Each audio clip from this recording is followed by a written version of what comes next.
ভারতে প্রথম অসমলয়কালীন জনগণনা কবে পরিচালিত হয়েছিল?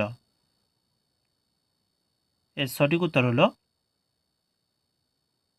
অপশান এ 1872 সালে।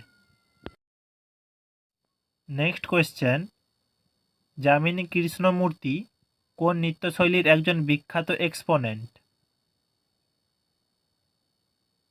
এর সঠিক উত্তর হলো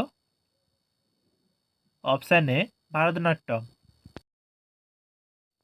নেক্সট কোয়েশ্চেন, আকবরের রাজস্ব ব্যবস্থা যাবৎ কি দ্বারা উন্নত করা হয়েছিল?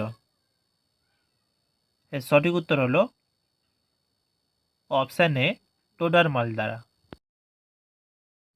নেক্সট কোয়েশ্চেন, কোনো বছরে প্রতি হাজার জনসংখ্যায় জীবিত জন্মহারকে কি বলা হয়? এর সঠিক উত্তর হলো অপশান ডি জন্মহার। নেক্সট কোয়েশ্চেন, নিম্নলিখিতগুলির মধ্যে কোনটি জীবনের গঠনগত এবং মৌলিক একক? কলা, উৎসেচক, কোষ না হরমোন? এর সঠিক উত্তর হবে অপশান সি কোষ।